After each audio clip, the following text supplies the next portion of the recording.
இயேசுவின் நாமத்தினாலே உங்களை அவரை நான் வாழ்த்துகிறேன். இந்த கல்வாரி சபையிலே ஞாயிற்றுக்கிழமை காலையிலே கால ஆராதனையிலே நம்ம கொடுக்கக்கூடிய தேவ செய்தி என்னவென்றால் தலைப்பு நாம் பார்க்கும்போது ஜெபத்தை குறித்து நாம் பார்க்க போகிறோம்.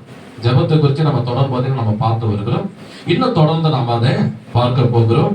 இன்னைக்கு ஜெபத்தை குறித்து யோவான் சுவிசேஷம் 14ஆம் அதிகாரம் 14ஆம் வசனம், புதிய ஏற்பாடு 149ஆம் பக்கம். நம்ம ஜெபத்தை குறித்து நாம் பார்க்கணும். ஏனென்றால் ஜெபம் என்பது கடவுளோடு நாம் பேசுவது. வேதத்தை நாம் வாசிக்கும் போது தேவனாய் கர்த்தர் என்ன பண்றாரு, நம்மளோடு பேசுகிறார். ஜெபம் என்பது தேவனோடு பேசுவது. அப்ப அந்த ஜெபத்துல சில விதமான அணுகுமுறை இருக்கிறது, ஒழுங்குமுறையும் இருக்கிறது. எப்படி ஜெபம் பண்ணாலும் நம் தேவனாய் கர்த்தர் கேட்பாரு. என்ன விண்ணப்பம் பண்ணாலும் என்ன கஷ்டத்தை சொன்னாலும் தேவனாய் கர்த்தர் கேட்பாரு. ஆனாலும் சில விதமான முறைகளோடு நாம் தேவனாயத்துல ஜெபம் பண்ணா அது நமக்கு எப்படி இருக்குன்னா ஆஸ்வதமா இருக்கும். ஆகியால பார்க்கும்போது, ஏன்னா நம்ம அந்த காலத்துல நம்ம பார்க்கும்போது பாத்தீங்கன்னா ராஜாக்கள் இருக்காங்க.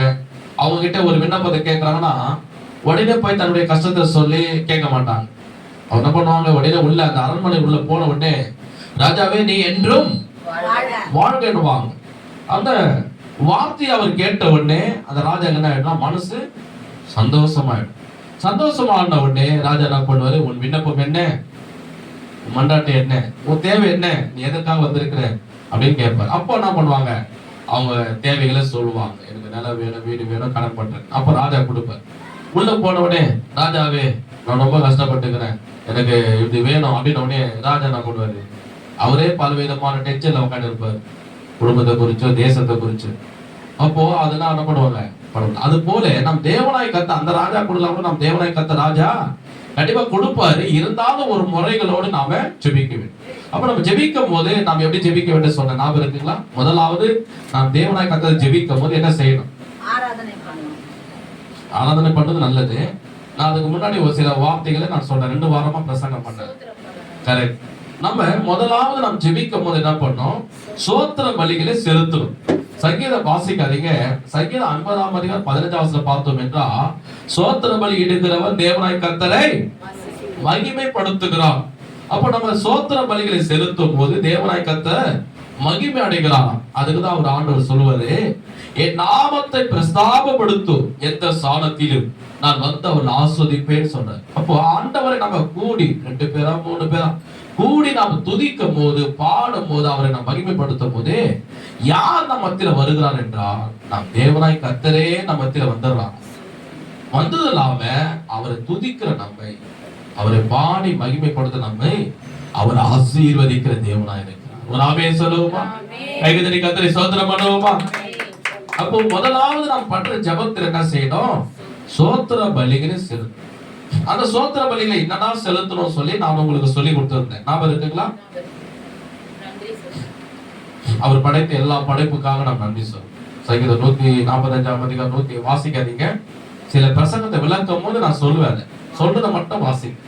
சங்கீதம் 146ஆம் அதிகாரம், சங்கீதம் 147ஆம் அதிகாரம், சங்கீதம் 148ஆம் அதிகாரம், சங்கீதம் 149ஆம் அதிகாரம், சங்கீதம் 150ஆம் அதிகாரம் பொழுது நீங்க பாத்தீங்கன்னா ஆண்டவர் படைத்த படைப்புக்காக கர்த்தரை ஸ்தோத்திரிங்கன்னு தாவீது ராஜா சொல்றார். இரண்டாவது, அவர் யார், அவருடைய மகிமை என்ன, அவருடைய கிரிகள் என்ன, அவர் செய்த நம்முடைய வாழ்க்கையில செய்த நன்மைகள், அவர் இஸ்ரவேலுக்கு செய்த நன்மைகள், நமக்கு செய்த நன்மைகள், அதை நினைச்சு நினைச்சு ஆண்டவருக்கு நன்றி சொல்றோம். அதான் நான் சொல்ற தாவீது சொல்றாரு பாருங்க, என் ஆத்துமாவே என் முழு உள்ளமே என் ஆத்துமாவே அவர் செய்த சகல உபகாரங்களை. அது ஐயா இவ்வளவு சீக்கிரம் முடிச்சிட்டாரு அப்படின்னு நினைக்காதீங்க, ஆரம்பம். அப்ப தாவீது என்ன சொல்றாரு, என் ஆத்துமாவே கர்த்தரை ஸ்தோத்திரின்றார். ஏன் ஸ்தோத்திரம் பண்ணோம், கடைசி அவரே சொல்றாரு தன் ஆத்துமா கிட்ட அவர் செய்த எல்லா நன்மைகளை மறக்காத, நினைச்சு நினைச்சு நினைச்சு நினைச்சு நன்றி சொல்லணும். அதை நினைச்சு நினைச்சு நீ நன்றி சொல்லும் போதுதான் ஆண்டவர் சந்தோஷப்படுவார். பாரு, என் பிள்ளைக்கு நான் எப்பயோ ஒரு 5 வருஷத்துக்கு முன்னாடி செய்தேன், 10 வருஷத்துக்கு முன்னாடி செய்தேன், இன்னமும் நினைச்சு எனக்கு நன்றி சொல்றாங்க சொல்லி அவர் உள்ள சந்தோஷப்பட்டு ஒரு தாய் கூட சொன்னாங்க, என் பிள்ளைக்கு எப்படியோ கஷ்டப்பட்டு கடன்பட்டு ஒரு திருமணம் பண்ணேன், ஆனா என்ன வரைக்கும் ஐயா அது ஒரு குழந்தை கூட பிறந்துச்சு வளர்ந்துச்சு, என்ன வரைக்கும் எனக்கு நன்றி சொல்லினே இருக்கும். நிதானமா எனக்கு திருமணம் பண்ண, எனக்கு நீ கஷ்டப்பட்டு நிதானமா நடத்தின சொல்லும் போது அந்த வார்த்தை கேட்கும் எனக்கு சந்தோஷமா இருக்கையாடலாம். அப்போ அப்படிதான் நம்ம தேவனாய் கர்த்தர் கூட அவர் செய்த நன்மைகள் என்ன பண்ணுவோம், நினைச்சு நினைச்சு நினைச்சு நன்றி சொல்லும். அதுக்கப்புறம் அவருடைய உள்ள சந்தோஷப்படும் போதுதான் நம்முடைய விண்ணப்பத்தை என்ன பண்ணோம் சொல்ல ஆரம்பிக்கும். நிறைய பேர் என்ன பண்ணாங்க, ஜெபம் பண்ண கஷ்டம், ஆண்டவரே ரொம்ப கடன் பிரச்சனை, எனக்கு உதவி செய்யுங்க, எனக்கு உதவி செய்ய யாரும் இல்லை. எடுத்தவொடனே தன்னுடைய விண்ணப்பத்தை சொன்னாரு. சொன்னாலும் அவர் கேட்பாரு, நிச்சயம் அவர் செய்வாரு. ஆனாலும் நாம் தேவனாய் கர்த்தருடைய உள்ளத்தை சந்தோஷப்படுத்திட்டு பிற்பாடு நாம் கேட்டோம் என்றால் இன்னும் அதிகமா செய்வார். அது முதல்ல ஞாபகத்துக்கு எப்பவுமே. அதுக்குதான் நீங்க ஆலயத்துல வந்த உடனே முதலாவது நம்ம என்ன சொல்றோம், நல்ல சோத்திரம் பண்ணு, நல்ல வாயகத்திலிருந்து சோத்திரம் பண்ணி அப்படி பிரசவம் நம்ம பத்தியில இருக்கும், அப்படி மகிமை நம்மள இருக்கும். அவரே நம்ம கடந்து வருவார். சோத்திர பலி இடையே செலுத்த செலுத்த அவர் மகிமை. அதுக்கு பிற்பாடு நம்முடைய விண்ணப்பத்தை நம் தேவனுக்கு சரி. இன்னைக்கு நாம் பார்க்கக்கூடியது என்னன்னா, நாம் எப்படி ஜெபிக்கணும். யோவான் 14:14 நீங்கள் என் நாமத்தினாலே எதை கேட்பீங்களோ குமாரில் பிதா மகிமைப்படும்படியாக அதை செய்வேன் என்றார். ஒரு ஆமென் சொல்லுவோமா? சரி, எல்லாரும் சேர்ந்து சொல்லுங்க. நீங்கள் என் நாமத்தினாலே எதை கேட்பீங்களோ போதும். இப்ப எனக்கு கவனிங்க, அதுதான் நான் பார்க்க போறேன். இப்ப நிறைய பேர் பாத்தீங்கன்னா, நிறைய பேருடைய ஜெபம் நீங்க டிவில பார்த்திருப்பீங்க, சில கூட்டத்துல பார்த்திருப்பீங்க. அவங்க ஜெபம் பண்ணுவாங்க. சில பேர் பாத்தீங்கன்னா, ஆபிரகாமின் தேவனே இந்த கூட்டத்தை ஆசீர்வதியும். சில பேர் ஊழியக்காரர் நீங்க பார்த்திருப்பீங்க, சில விசுவாசியை பார்த்திருப்பீங்க, மோசே முகமா கண்ட தேவனே இந்த ஜனங்களை ஆசீர்வதிக்க சொல்லி ஜெபம் பண்ணுவாங்க. எலியாவின் தேவனே, வல்லமையா இறங்கின தேவனே இந்த மீட்டிங் ஆசீர்வதிக்க சொல்லி ஜெபம் பண்ணுவாங்க. அதை நீங்க பார்ப்பீங்க. நல்லா கவனிங்க, அது தவறு இல்ல, கரெக்டு தான். ஆனாலும் எப்படி நான் சொன்னேன், எப்படி ஜெபம் பண்ணாலும் தேவனை கேட்பாரு. ஆனா வேதத்தின் அடிப்படையில கர்த்தர் நமக்கு சொன்ன பிரகாரம் நாம் ஜெபிப்போம் என்றால் நிச்சயம் அவர் பதில் கொடுப்பார். புரியுதுங்களா? நம்ம நிறைய பேர் விசுவாசியோட இப்படி ஜெபிக்கிறாங்க, நல்லது, குறை சொல்ல. ஊழியக்காரங்க ஜெபிச்சு எப்படி கேட்கிறாங்க, ஆபிரகாம் தேவனே ஆசீர்வதியும், யாக்கோபின் தேவனே, எலியாவின் தேவனே, இப்படிலாம் சொல்லி ஜெபிக்கிறாங்க, தவறில்லை. ஆனா வேதத்துல ஏசப்பா நமக்கு என்ன கற்றுக் கொடுத்திருக்கிறார், எப்படி ஜெபிக்க சொல்றாரு. அவர் என்ன சொன்னாரு, நீங்க என் நாமத்தினாலே எதை கேட்பீங்களோ என் பிதா அதை மகிமைப்படும்படியாக உனக்கு செய்வேன். அப்ப அவருடைய நாமம் என்றால் என்ன? அவர் நாமம் என்றால் என்ன?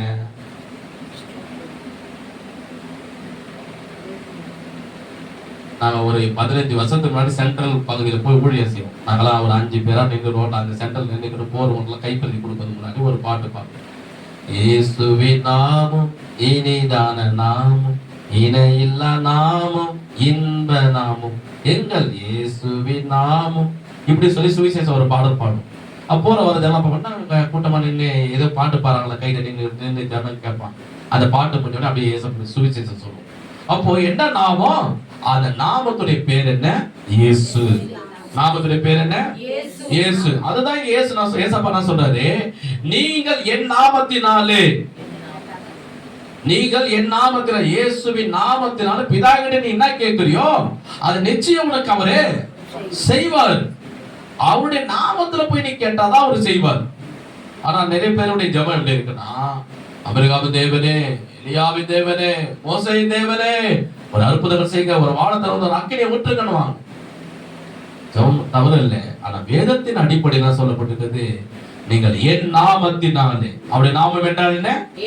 சூப்பர். அவர் நாமம் என்றால் என்ன? அப்ப நம்ம ஜெபம் பண்றதுக்கு இப்ப ஏதோ ஒண்ணு கேட்க போறேன், ஆண்டவத்துல கேட்க போறேன், ஒரு சபையை கட்டி விட ஏசப்பா எப்படி கேட்பா, வானத்தையும் பூமியை உண்டாக்கிற தேவனே, அவர் உண்டாக்கினவர் தான். ஆனா ஏன் ஜெபம் அப்படி போகணும், அவர்கிட்ட போகணும்னா, இயேசுவின் நாமத்தினால பிதாவே உங்களுடைய சமூகத்தை நான் வருகிறேன்.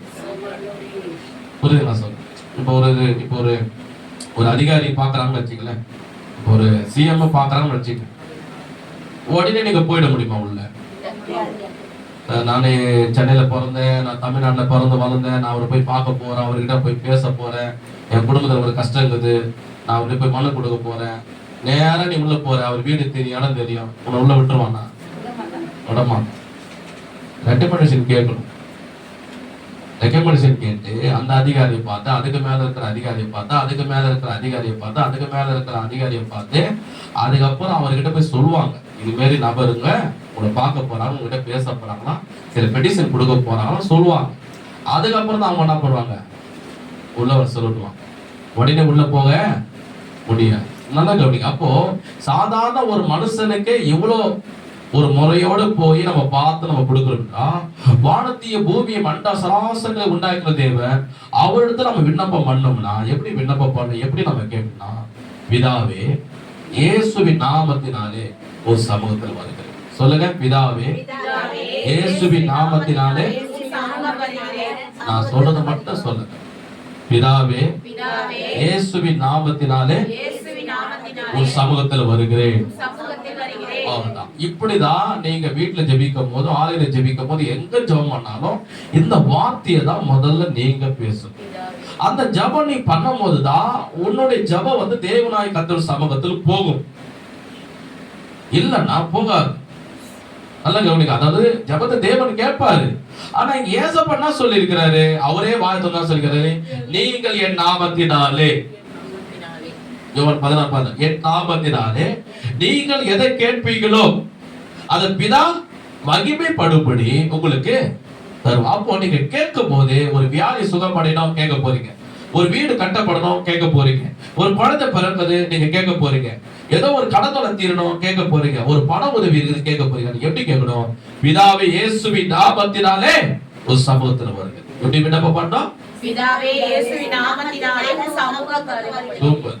உங்களுக்கு நான் தான் கிளாப் பாருங்க. அது போலதான் நம்ம ஜெபிக்கணும். எடுத்த உடனே என்ன பண்றாங்க, வானத்தையும் பூமியை உண்டாக்கிற தேவனே, ஆபிரகாம் தேவனே, அதெல்லாம் உண்மைதான், தவறு இல்ல.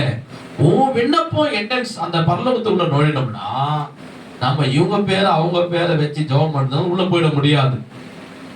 ஆபிரகாமை வச்சு நம்ம ஜெபம் பண்றதுனால தேவ சமூகத்துக்கு போகாது.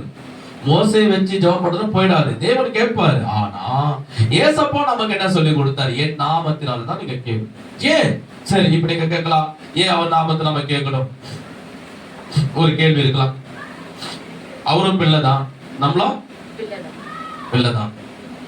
நம்மளும் பிதாவு கிட்டது பிள்ளைங்க தான். அவர் நமக்கு தகப்பன். அப்ப அப்படி இருக்கும் போது ஏன் அவர் பேரை நம்ம யூஸ் பண்ணி தான் விண்ணப்பம் பண்ணணுமா? ஒரு கேள்வி நமக்குள்ள இருக்கலாம். அவர் பேரை சொல்லிதான் பிதா கிட்ட ஜெபம் பண்ணணுமா? பிதா தான் நம்மளை படைச்சாரு, அவர் தான் நம்மளை உருவாக்கினாரு, அவர் தான் நமக்கு தகப்பன். ஏன்னா அவர் பேர் என்ன இருக்குது? பிதா. பிதா என்றால் யாரு? என்ன அர்த்தம்? தகப்பன் என்ற அர்த்தம். உலகத்துல இருக்கிற எல்லா சிருஷ்டிப்புக்கும் எல்லா மனிதனுக்கும் தகப்பன். தகப்பன் என்றால் என்ன? எல்லாரையும் உருவாக்கினவர் அவர் தான். கைகத்தடி கர்த்தரை மகிமைப்படுத்துவோமா? அதனாலதான் அவருடைய பேர் என்னது? பிதான்னு சொல்லப்படுது. ஏன் பிதா என்றால் தகப்பன் என்ற அர்த்தம். தகப்பன் என்றால் நம்ம எல்லாரையும் உருவாக்கினவர் தான். அப்போ நம்ம எப்படி ஜெபம் பண்ணாலும் ஏன் அவர் கேட்காம இயேசுவின் நாமத்தினால கேட்டாதான் அவர் கொடுப்பாரு? ஏன் அது சொல்ல முடியுமா? யாராவது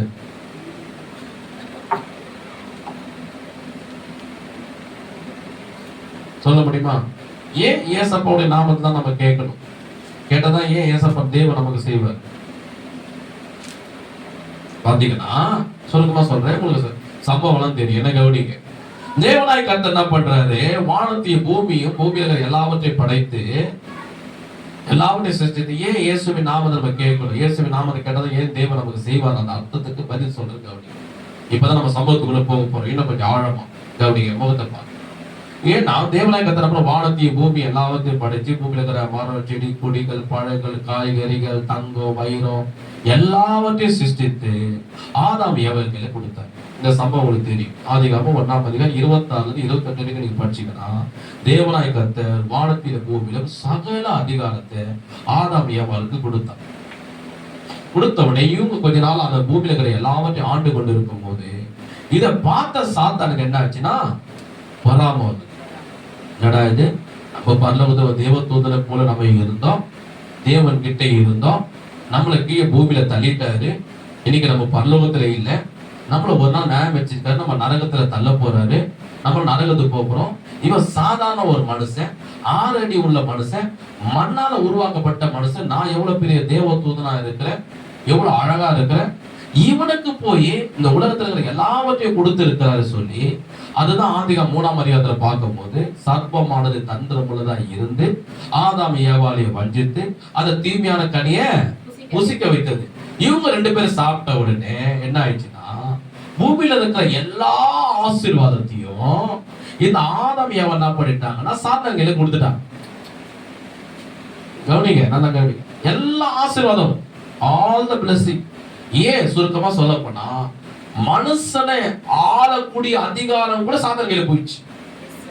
இன்னும் கொஞ்சம் ஆழமா போனோம்னா மனுஷனுடைய உயிரை கூட நரகத்துக்கு கொண்டு போய் நரகத்துல வச்சு அடிமைப்படுத்தக்கூடிய அதிகாரம் கூட சாத்தான்களுக்கு போயிடுச்சு. இப்போ ஒண்ணு சொல்ற பாரு, ஒரு உதாரணம் சொல்றேன். இப்போ ஒரு குடும்பத்துல ஏதோ ஒரு கஷ்டம், அந்த கஷ்டம் வந்த உடனே என்ன பண்றீங்க, ஒரு நகையை கொண்டு போயிட்டு செடிகள்ல வைக்கிறீங்க. செடிகள் வச்ச உடனே என்ன பண்றான், அவன் என்ன பண்ணுவான், நீ கஷ்டப்பட்டு வேறு வச்சு சிந்தி கடனை உடனே வாங்கி எப்படி கஷ்டப்பட்டு ஒரு நகையை வாங்கியிருப்பீங்க. ஒரு உதாரணத்துக்கு சொல்றேன். அது ஏதோ ஒரு குடும்ப கஷ்டத்துக்கு வீட்டு வாடகை கொண்டு போய் அர்ஜென்ட்டுக்கு நகைகளில் வச்சிருப்போம். அவன் நம்பணும், உன் கையில என்னம்மா உனக்கு எவ்வளவு காசு வேணும், எனக்கு வீட்டு வாடகை கட்ட ஒரு 10,000 கொடு சரி. இது எத்தனை சவரம்? ஐயோ, ஒரு சவரம் இது நான் கஷ்டப்பட்டு லாபம்லாம் கஷ்டப்பட்டு பிரயாசப்பட்டு குருவி சேர்த்து வச்சு வாங்கின தங்கம். அப்படியா? இந்த தங்கம் 1 கிராம் தான், உனக்கு எவ்வளவு வேணும்? ஏன்னா ஒரு 10,000 தான் போதும் சரி. அவனை போனா இந்தாம்மா கையை மேலே காசு, ஆனாலும் மாசம் மாதம் நான் வட்டி போட்டு எடுத்துருவேன். ஆமா சரிங்க சரி, அதில் நான் அடுத்த மாசம் வீட்டு எடுத்துடுறேன் அப்படின்னு சொல்லி நம்ம வந்துடுவோம். அடுத்த மாசம் நம்மளால கட்ட முடியாது. அதுக்கு அடுத்த மாசமே போகும். இந்த வட்டி என்ன ஆகும், குட்டி போட்டு பெரிய பெருகிடும். நீ வாங்கினது ஒரு 10,000, அதுக்கப்புறம் போக போக போக நீ கட்ட முடியாம ஆகும்போது அது 20,000 மாறும், 30,000 மாறும். சில வருஷங்கள் அவனுக்கு டைம் கொடுத்துருக்கான், 1 வருஷம் மட்டும்தான். அந்த வருஷம் உன்னால கட்ட முடியாம போயிடும். 2 வருஷம் ஆயிடும், 3 வருஷம் ஆயிடும். அதுக்கப்புறம் போயிடு சரி நானு ரொம்ப நாள் முன்னாடி நான் நகை வச்சேனே ஞாபகம் இருக்குதான், என்னம்மா நீ எப்போ வச்ச, இப்ப வந்து நீ கேட்கிறே, அது எவ்வளவு வருஷங்கள் ஆயிடுச்சு, அது வட்டி போட்டு எவ்வளவு தலைக்கு மேல ஆயிடுச்சு, நீ இப்போ 50,000 கட்ட முடியுமா? நான் கட்டிடுறேன், எனக்கு தங்கத்தை குத்துரு, இன்னைக்கு ஒரு சவரம் 1 லட்சம் ரூபாய்க்கு மேல போச்சு. அதெல்லாம் சரிம்மா, இப்ப கவர்மெண்ட் ரூல்ஸ் உனக்கு தெரியுமா, என்ன சரி 1 வருஷத்துக்கு மேல டைம் முடிஞ்சு போச்சு. இப்ப நானா பண்றது, ஒன்னே பண்ணாதம்மா, இங்க இருந்து கடையை விட்டு நீ போ, இந்த தங்கம் எனக்கு தான் சொந்தம் அப்படின்னு சொல்லிதான் அவன் தங்க கடையே வச்சிட்டான். இப்போ நான் சொல்றது புரியுதுங்களா? அப்போ நீ கஷ்டப்பட்ட, நீ பிரயாசப்பட்ட, நீ வேறு விதனை சிந்தின, நீ குருவி பேர் சேர்த்து வச்சு அந்த தங்கத்தை வாங்கின. அவன் நான் பண்ணா, அந்த பணத்தை வாங்கினா அர்ஜென்ட்டுக்கு உங்ககிட்ட காசை கொடுத்து இப்ப அந்த தங்கம் யாருக்கு சொந்தமாயிடுச்சு? இதேதான் நான் சொல்றது என்னன்னா, இந்த உலகத்துல இருக்கிற எல்லா ஆசீர்வாதத்தையும் தேவனாய் கர்த்தர் என்ன பண்ணாரு, ஆதாம் ஏவாளை தன் பிள்ளைகளுக்கு கொடுத்தாரு. அவனே சுதந்திரமா வாழலாம். 2வது அவன் மரித்த பிற்பாடு பரலோகத்துக்கு வரலாம். இது எல்லா ஆசீர்வாதத்தையும் சாத்தான் என்ன பண்ணிட்டான், இந்த தீமையான கனி நீ புசி.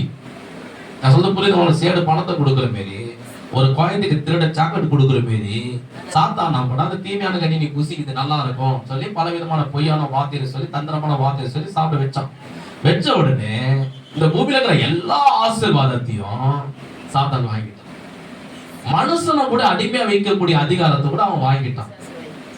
மனுஷன் செத்து நரகத்துக்கு அவனோடு போகக்கூடிய அதிகாரத்தை கூட அவன் வாங்கிட்டான். காண்பிக்கிற பாருங்க, ஆதிகாமம் 3ஆம் அதிகாரம்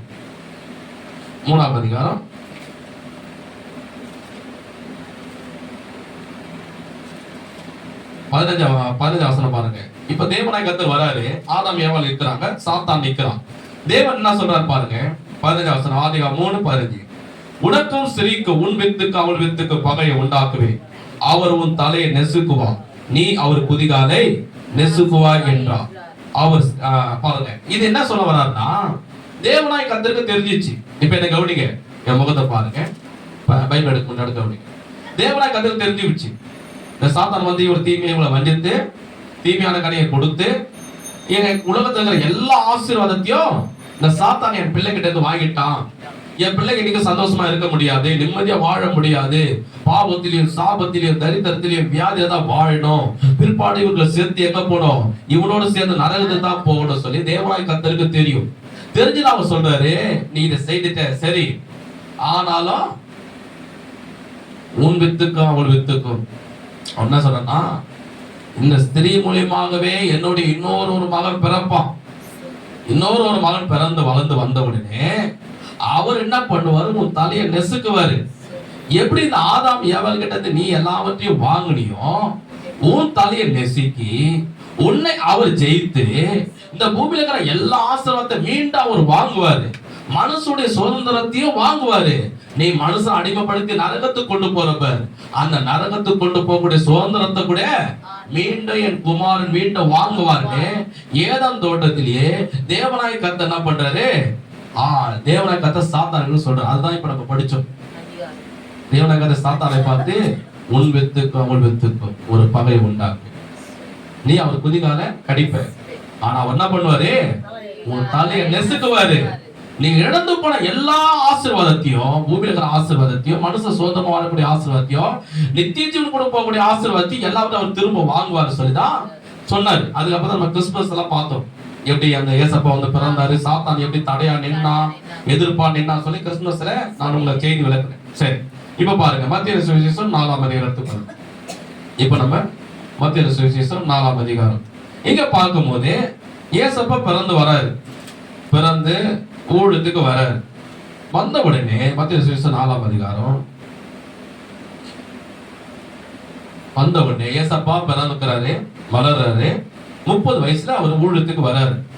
வந்த உடனே சாத்தான் பண்றான் பாருங்க. 1ஆம் வசனம் பாருங்க. 4ஆம் அதிகாரம் 1ஆம் வசனம். அப்போது இயேசு பிசாசினால் சோதிக்கப்படுவதற்கு ஆவியானவராலே வனாந்தரத்துக்கு கொண்டு போகப்பட்டார். போதும். அதுக்கப்புறம் நான் உங்களுக்கு விளக்குறேன். நிறைய முறை இதை விளக்கி இருக்கிறேன். முக்கியமான பாயிண்ட் மட்டும் நான் உங்களுக்கு சொல்லி இதை நான் விளக்குறேன். பாருங்க, இதுல 3 சோதனைய சாத்தான் கொண்டு வரான். 3 சோதனை கொண்டு வரான். 2 சோதனை அவர் ஜெயிச்சிட்டாரு. லாஸ்ட் ஃபைனல்ல அவன் என்ன சோதனை சொல்ல வரான் அதை மட்டும் பார்க்கலாம். மத்திய சுவிசேஷம் 4ஆம் அதிகாரம் 8ஆம் வசனம் பாருங்க. மறுபடியும் பிசாசு அவரை, ஏசப்பாவை, மிகவும் உயர்ந்த மலை மேல் கொண்டு போய் உலகத்தின் சகல ராஜ்யங்களையும் அவைகளின் மகிமையும் அவருக்கு காண்பித்து, நீ சாஸ்தாமா விழுந்து என்னை பணிந்து கொண்டா எல்லாம் உமக்கு தருவேன் என்று சொன்னான். எல்லாரும் சேர்ந்து வாசிங்க. பிசாசு அவரை பார்த்து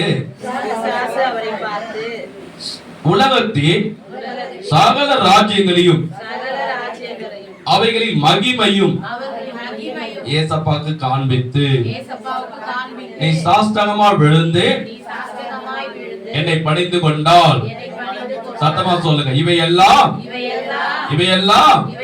உமக்கு தருவேன். சரி, என்ன கவனிங்க. பைபிள் படிச்சிட்டீங்க, என்ன கவனிங்க.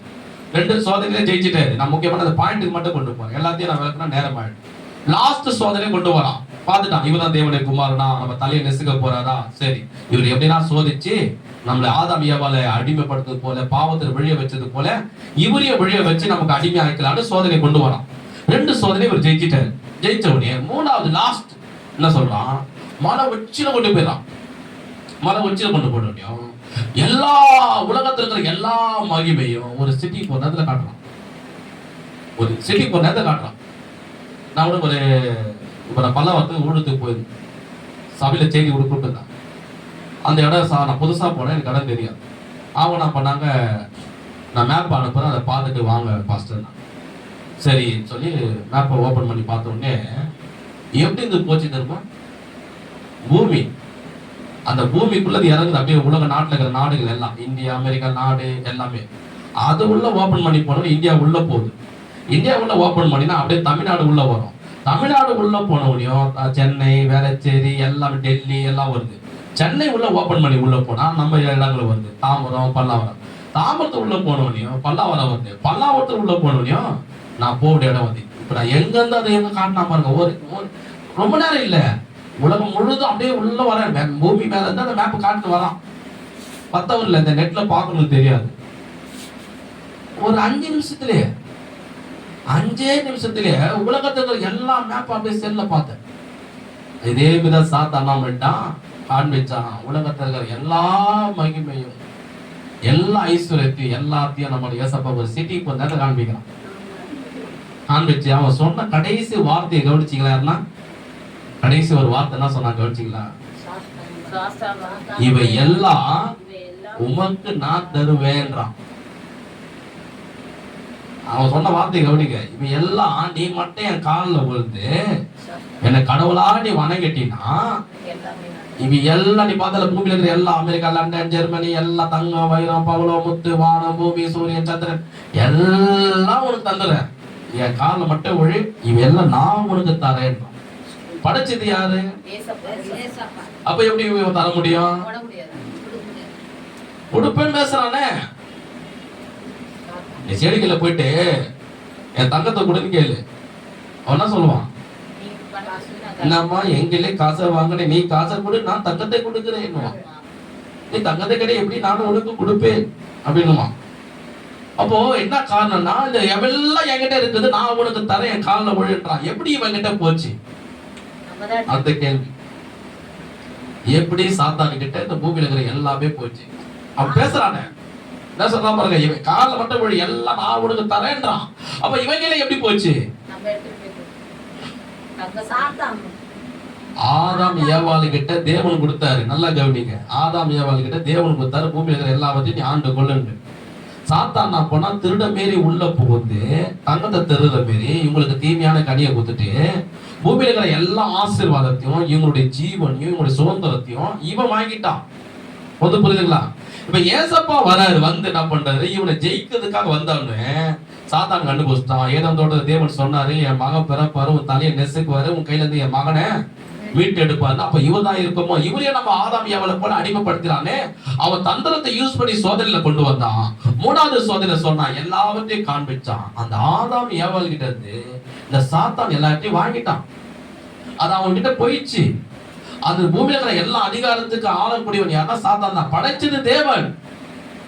ஆனா ஆதாம் ஏவாள் கிட்ட தான் தேவன் குத்தாரு. ஆதிகாமம் 1:26-28 படிச்சு பாருங்க. உனக்கு சகல அதிகாரத்தை கொடுக்கிறேன், எல்லாவற்றையும் ஆண்டு கொள்ளுவாரு. ஆனா சாத்தான் தந்திரமா அவளை வஞ்சித்து அது எல்லாவற்றையும் வாங்கினதுனால இப்ப அவன் சொல்றான், இது எல்லாம் என் கையில இருக்கு. எப்படி இருந்தது? ஏதேன் தோட்டத்துல போய் ஆதாம் ஏவாளை வஞ்சித்து நான் வாங்கிட்டேன், இனிமேல் எனக்கு தான் பூமியில இருக்கிற எல்லா மனுஷர்களும் எனக்கு தான் சொந்தம், எல்லாம் எனக்கு தான் சொந்தம், என் காலில் போய் நான் உனக்கு தரேன் சொல்றான் பாருங்க வார்த்தையை கவனிங்க. நீ 8:9 நீ சாஷ்டாங்கமா விழுந்து என்னை பணிந்து கொண்டால் இவை எல்லாம் உமக்கு தருவேன் என்று சொன்னான். அவன் சொல்றான், நான் தரேன். எப்படி நீ தருவ?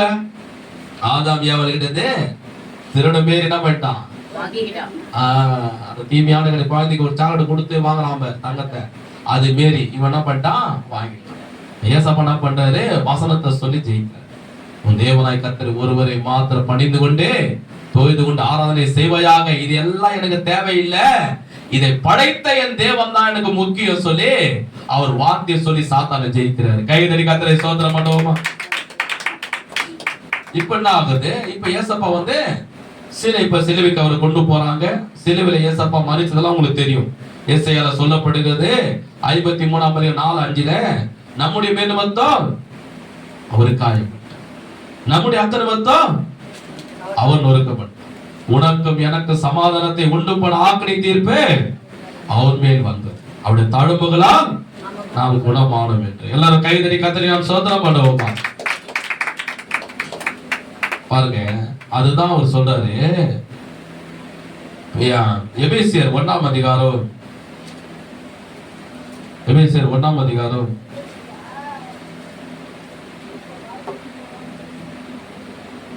எபேசியர் 1 அதிகாரம்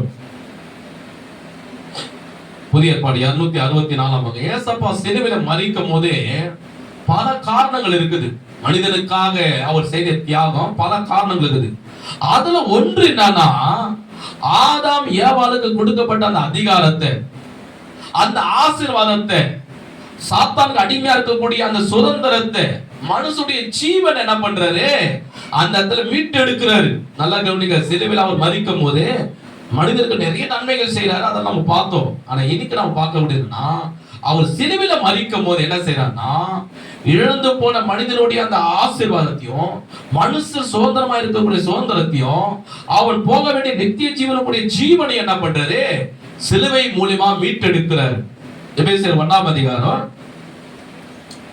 19 வசனம், பக்கம் 264 பக்கம் 19 வசனம் பாருங்க.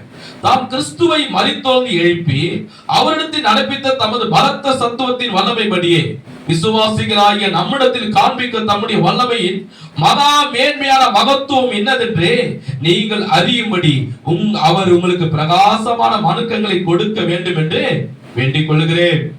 எல்லா துரைதனங்களுக்கும் அதிகாரங்களுக்கும் வல்லமைக்கும் கர்த்தத்துவத்துக்கும் இம்மையில் மாத்திரமல்ல மறுமையிலே பெயர் பெற்றுக்கும் எல்லா நாமத்துக்கும் மேலாய் அவர் உயர்ந்திருக்கத்தக்கதாக. 21 அவரை உன்னதங்களிலே தம்முடைய வலதுபுறத்தில் உட்காரும்படி செய்து எல்லாவற்றையும் கவனிங்க, பாருங்க, அவர் சொல்றாரு எல்லாவற்றையும் அவருடைய பாதங்களுக்கு கீழ்ப்படுத்தினார். எல்லாரும் சேர்ந்து சொல்லுங்க, எல்லாவற்றையும். பூமியில இருக்கிற எல்லா ஆசீர்வாதத்தையும், மனிதனுடைய எல்லா ஆசீர்வாதத்தையும் தேவனாய் கர்த்தர் இயேசுவுடைய பாதத்தில் வைத்தார். கவனிங்க 23 எல்லாவற்றையும் எல்லாவற்றாலும் நிரப்புகிறவருடைய நிறைவான சரீரமான சபைக்கு அவரை எல்லாவற்றுக்கும் மேலான தலையாக தந்தனா. நல்ல கைதடி ஆண்டவரை மையப்படுத்துவோமா? தேவனாய் கர்த்தர் என்ன பண்றாரு? ஒரு நாணமான காரியம் செய்யறாரு. என்ன பண்றாருன்னா, இயேசுவை அனுப்புறாரு, சிலுவையில் அவர் மரிக்கிறாரு. ஏன்னா நியாயப்பிரமாணம் பிரகாரம், சட்டத்தின் பிரகாரம், தேவன் சொன்ன வார்த்தை பிரகாரம் பாவம் செய்கிற பாவத்துக்கு அடிமை. பாவத்தின் சம்பளம் சத்தமே காண்பே, பாவத்தின் சம்பளம். இரண்டாவது பாவத்தின் சம்பளம் நரகம். கரெக்ட். நான் அடிக்கடி சொல்லி இருக்கிறேன். ஃபர்ஸ்ட் வந்து மரணம். மரணம் வந்து எல்லாருக்கும் வந்துடும். இரண்டாவது இயேசுவை ஏற்றுக்கொள்ள நான் அந்த ஆத்துமா எங்க போயிடும்? நரகம். அப்ப பாவத்தின் சம்பளம் இரண்டாவது நரகம். அந்த ஆத்துமா எங்க போயிடும்? நரகம். அது ரெண்டு என்ன பண்ற இயேசப்பா சிலுவையில் அவர் மரிக்கும் போது அவர் மனுஷனுடைய பாவத்தையும் அக்கிரமத்தையும் சாபத்தையும் தரித்திரத்தையும் வியாதியும் சிலுவையில் அவர் ஆண்டினால ஈட்டினால முள்ளினால ரத்த சிந்து மரிக்கிறார். அவன் செய்த பாவத்துக்காக தண்டனை இவர் சுமக்கிறார். இவர் சுமந்து ரத்த சிந்து சிலுவையில் மரிக்கிறாரு. அதே போல என்ன பண்ற அவருடைய ஆத்மா எங்க போகுதுன்னா நரகத்துக்கு போகுது. இரண்டாவது தண்டனை நரகம். நரகத்துல போறாரு. நரகத்துக்கும் போய் மனுஷன் செய்த பாவத்துக்காக பிசாசிக்கிட்ட தண்டனைகளும் வேதனைகளும் எல்லாவற்றையும் அவர் அனுபவிக்கிறாரு. அதுக்கப்புறம் பிதாவாகிய தேவன் எபிரேயர்ல இருக்கிறது அங்கே பரலோகத்தில் இருந்து நரகத்துல ஏசப்பா மனுஷனுக்காக அவன் தண்டனைக்காக சாத்தானோடு தண்டனை அனுபவிக்கும் போது, குமாரனே நான் உன்னை ஜெனிபித்தேன் அப்படின்னு அவர் சொன்ன உடனே என்ன ஆகுது? பரலோகத்திலிருந்து அவருடைய ஆவிய மீண்டும் அவருக்குள்ள அனுப்பி அவரை நீதிமானாய் மாற்றி அந்த இடத்துல அதிகாரத்தை கொடுத்து அவர் எழுப்பி நின்று என்ன பண்றாரு? சாத்தானிய அவருடைய கிரிகளை எல்லாவற்றையும் அழித்து அவர் தலையை நெசுக்கி அவர்கிட்ட இருக்கக்கூடிய உலகத்துல இருக்கிற ஆசீர்வாதத்தை பிடுங்கி உலகத்துல இருக்கிற எல்லா மனுஷனுடைய சுதந்திரத்தை பிடுங்கி மனுஷன் போகக்கூடிய நித்திய ஜீவனை எல்லாவற்றையும் அவர் என்ன பண்ணாரு? வாங்கிட்டார். கைதறி கர்த்தரை ஸ்தோத்திரம் பண்ணுவோமா? அவர் எல்லாவற்றையும் பெற்றுக்கொண்டார். அதுதான் இன்னைக்கு ஏசப்பா அதுதான் சொல்றாரு. என்ன சொன்னாரு? என் நாமத்தினால. இப்ப நீ என்ன பண்ணு? இப்ப நான் சொல்ல புரியுதுங்களா? இப்ப நீ பிதா கிடைக்கு. ஏன்னா நம்முடைய முன்னோர்கள், அதாவது என்னன்னா, இப்ப நமக்கு அப்பா இருப்பாரு, அப்பாவுக்கு மேல தாத்தா இருப்பாங்க, தாத்தாக்கு மேல தாத்தா. அதுக்கு ஒரு பேர் இருக்குது. என்னம்மா பேரு? ரமேக்கம்மா கொள்ளு தாத்தா. அதுக்கப்புறம் இன்னொரு தாத்தா பேரு கைத்து நெருக்கிற தாத்தா. அதுக்கப்புறம் ஒரு தாத்தா பேரா போவோம். கொள்ளு தாத்தா, அப்புறம் கைத்து நெருக்கிற தாத்தா, நிறைய தாத்தாங்க போவோம். கடைசியா போனா யார் பேர் வரும்னா ஆதாம் பேரு வரும். ஏன்னா ஆதாம்ல தான் எல்லாரும் உருவாக்கப்பட்டு. அப்ப அந்த ஆதாம் என்ன பண்ணிட்டான்? கடவுள் நம்ம கையில கொடுக்கப்பட்ட ஆசீர்வாதத்தை எல்லாவற்றையும் இசாக்கிட்ட கொடுத்தாரு. இப்ப சொல்ல பேர் சொல்லாம பாரு, இவங்க அப்பா கிட்ட நிறைய சொத்து இருந்தது.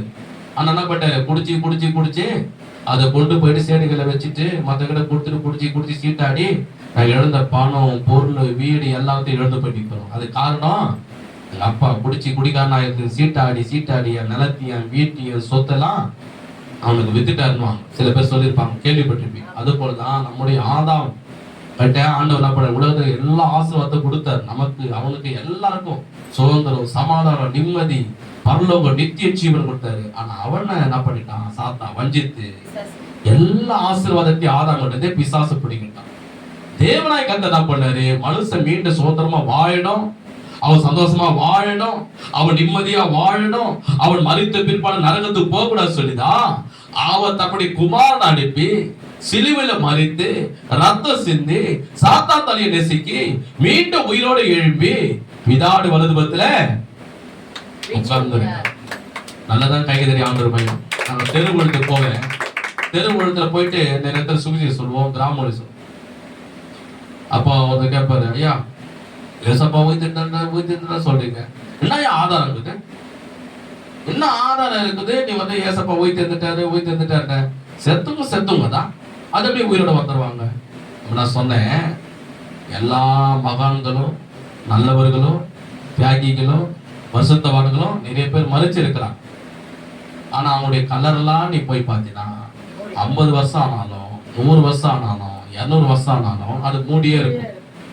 எங்க வேணா போய்ப்பாரு, பீச்சில் போய்ப்பாரு மூடியே இருக்கும், டெல்லியில போய்ப்பாரு மூடி இருக்கும், எங்க புதைச்சாலும் ஆகாது மூடி இருக்கும். அதை நான் சொன்னேன், ஏசப்பா மறிச்சு வைக்கப்பட்ட கல்லறை போய் நீ பாரு.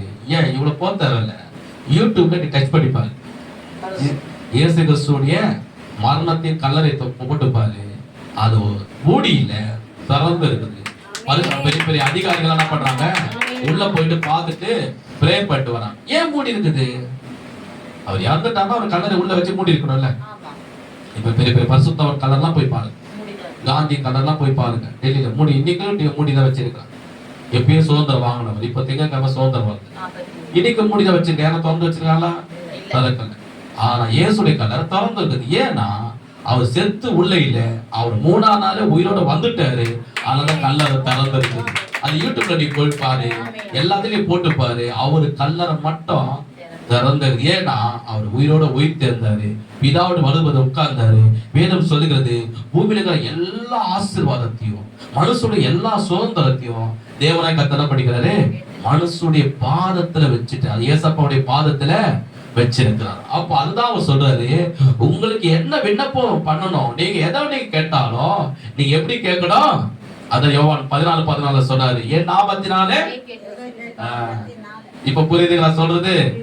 நீங்க இப்ப என் நாமத்தினால நீங்க எதை கேட்டாலும் நான் உங்களுக்கு செய்வேன், பிதாவாகிய தேவன் மகிமைப்படும்படி உங்களுக்கு செய்வேன். ஏன் ஏசப்பாவுடைய நாமத்துல கேட்கணும்? ஏனென்றால் அவர் தான் மரணத்தை ஜெயித்தவர், அவர் தான் பாதாளத்தை ஜெயித்தவர், அவர் தான் சாத்தானை ஜெயித்தவர், அவர் தான் நமக்கு வர வேண்டிய ஆசீர்வாதம் எல்லாம் சாத்தான் தலை நெசுக்கி வாங்கினவர்.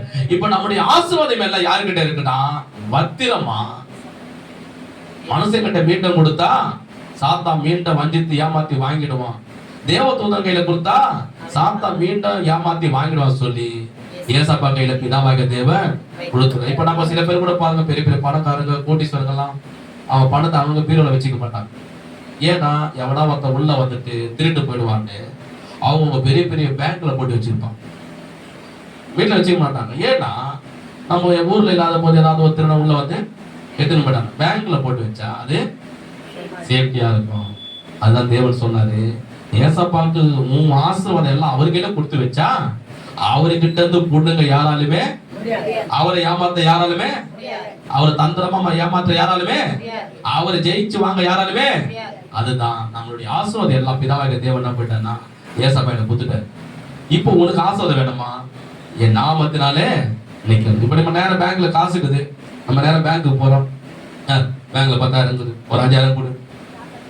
ஆனா என்னப்பா, சரிம்மா அந்த பில்லு வாங்கு, அந்த செக்ல எழுது, ஒரு சைன் போடு, சைன் போட்டு சார் எங்க அம்மா காசு தான் கவர்மெண்ட் வந்துக்குது, நீங்க நான் அதை வாங்கி இதை வாங்கி இதை எடுத்து பேப்பர்ல எழுதி சைன்லாம் போட்டு கொடு.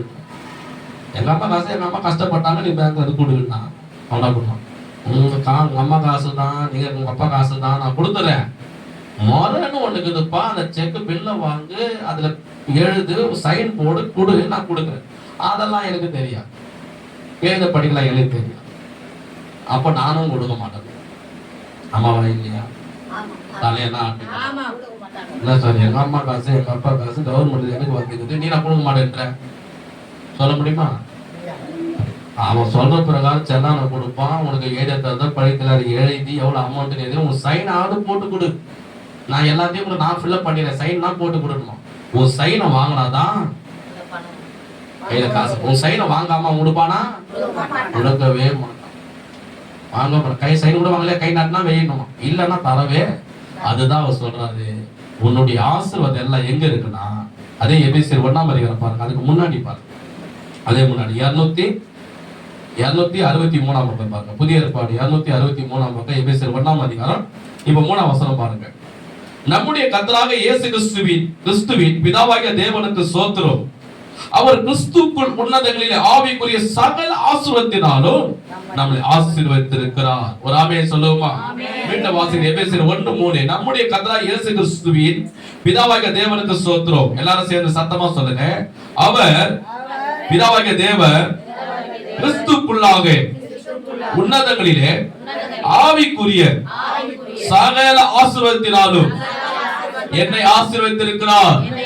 என் குடும்பத்தை ஆசீர்வதித்திருக்கிறார். என் பிள்ளை ஆசீர்வதித்திருக்கிறார். நான் ஆசீர்வதிக்கப்பட்டவன். கர்த்தராலே நான் ஆசீர்வதிக்கப்பட்டவன். ஆமென். கைதடி கர்த்தரை ஸ்தோத்திரம் பண்ணுங்க. அதுதான் நான் சொல்றேன்னா, உனக்கு blessing என்ன ஆசீர்வாதம் வேணும் எல்லாவற்றையும் தேவன் என்ன பண்ணிட்டாரு, ஏசாப்பா கையில கொடுத்துட்டாரு. ஒரு பேங்க் மேனேஜ், ஒரு பேங்க்ல போயிட்டா எப்படி உன் பணத்தை சேஃப்டியா வச்சுப்பான், நகையை சேஃப்டியா வச்சுப்பான். ஒரு சில பேங்க்ல கூட கொள்ளையடிச்சு போயிடறாங்க.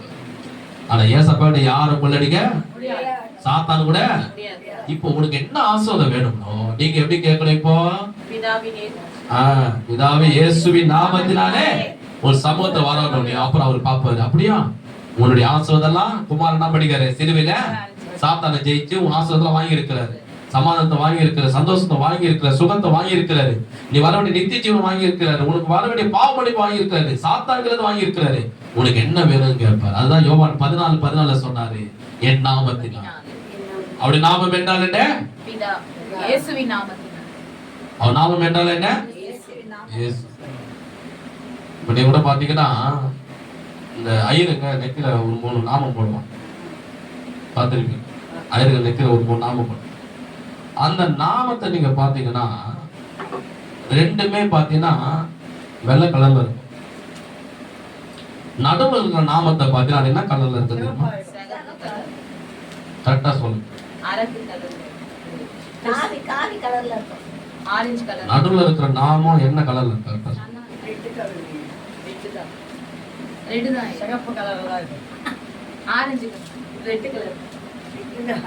முன்னாடியே கரெக்டா சொல்லிட்டாங்க. நான் சும்மா உங்களை கேட்டு பாக்குறேன். கவனிங்க, சிவப்பு கலர்ல இருக்கும். ஏசப்பா சிலுவையில மரிக்கும் போது அவர் சிந்தின ரத்தம் என்ன கலரு?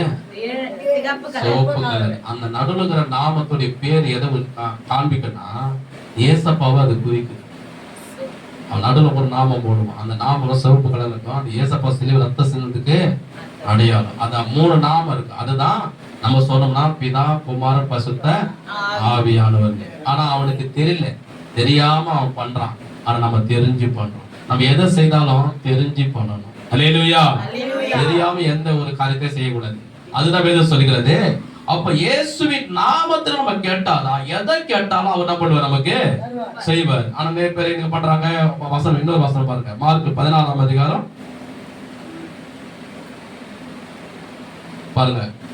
மார்க் 16ஆம் அதிகாரம் 17ஆம் வசனம். புதிய ஏற்பாட்டிலே 75ஆம் பக்கம் பாருங்க. 75ஆம் பக்கம் மார்க் சுவிசேஷம் 16ஆம் அதிகாரம். அத பாருங்க. எது நம்ம செய்தாலும், ஒரு பிசாசை விரட்டினாலும் இயேசுவின் நாமத்தை சொல்லணும். ஒரு வியாதிஸ்தலுக்கு ஜெபம் பண்ணாலும் இயேசுவின் நாமத்தை சொல்லணும்.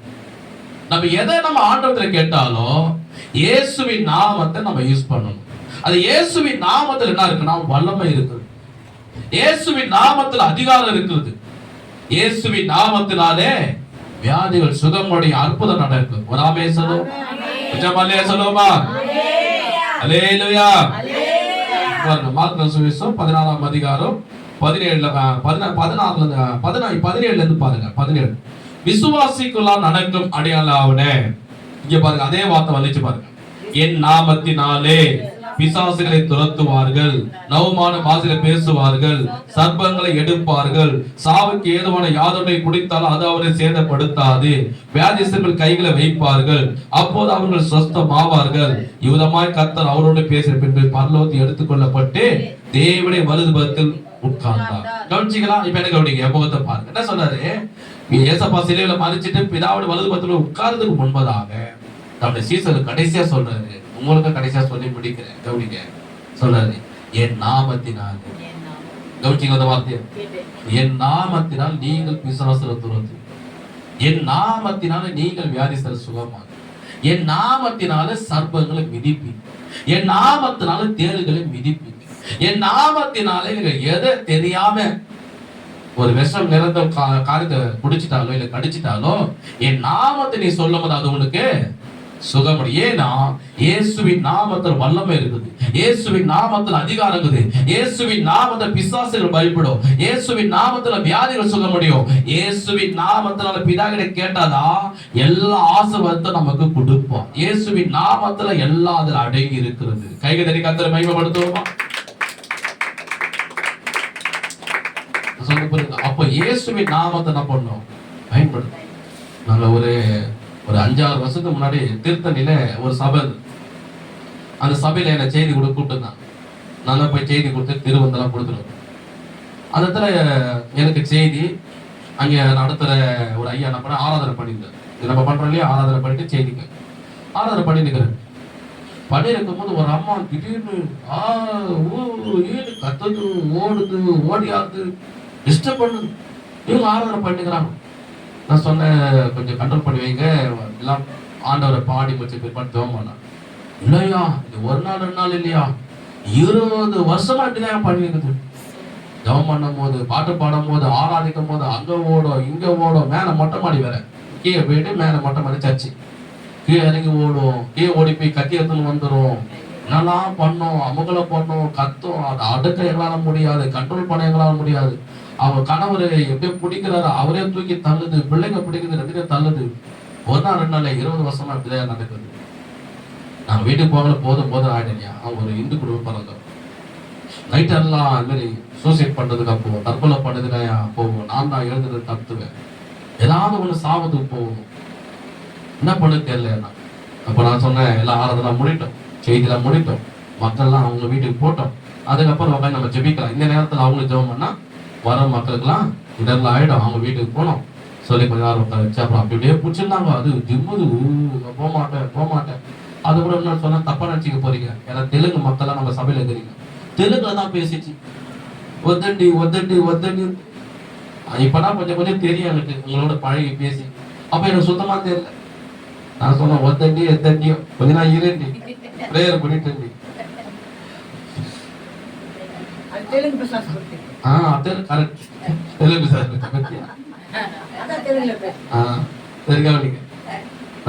ரவணமா இல்ல